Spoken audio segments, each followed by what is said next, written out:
Hey, salut toi, les perturbateurs endocriniens. T'as certainement déjà entendu parler de cette notion barbare. Alors c'est quoi? Eh bien, ce sont des substances chimiques qui perturbent, comme leur nom l'indique. Elles perturbent quoi? Ton système endocrinien, c'est-à-dire ton système hormonal. Et c'est pas de bol, tout fonctionne aux hormones dans ton corps. Et c'est encore plus pas de bol, ce sont des substances qui se stockent à vie dans tes cellules graisseuses, les jolies adipocytes, et elles se transmettent généreusement au fœtus et à ton bébé aussi par l'allaitement. Sympathique, n'est-ce pas?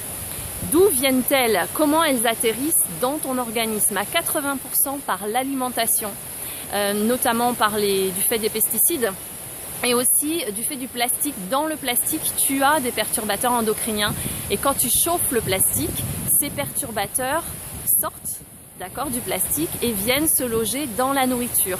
Donc il faut vraiment que tu évites, enfin que tu ne chauffes pas d'ailleurs, n'évite pas, ne le fais pas, ne chauffe pas le plastique. Tu sais les petites boîtes en plastique que tu mets dans les micro-ondes, c'est vraiment pas terrible. D'ailleurs le micro-ondes, c'est peut-être pas terrible. Bon, donc essaye de garder tes aliments plutôt dans des contenants en verre. En tout cas, surtout, ne chauffe pas le plastique.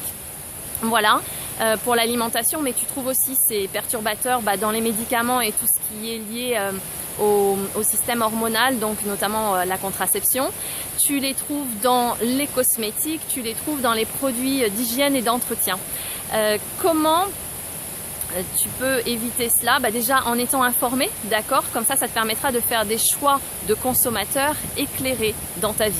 Et qu'est-ce que ça provoque, les perturbateurs endocriniens? En l'état actuel des recherches, on pense que ça provoque pas mal de cancers, que ça diminue de manière dramatique la fertilité et la qualité du sperme. On pense aussi que ça favorise l'obésité, les allergies, les troubles du comportement et les troubles de la mémoire, rien que ça. Voilà, maintenant c'est à toi de creuser, d'accord, à toi de t'informer, histoire encore une fois de faire des choix éclairés. Et je te souhaite une journée à vivre sans modération, malgré tout.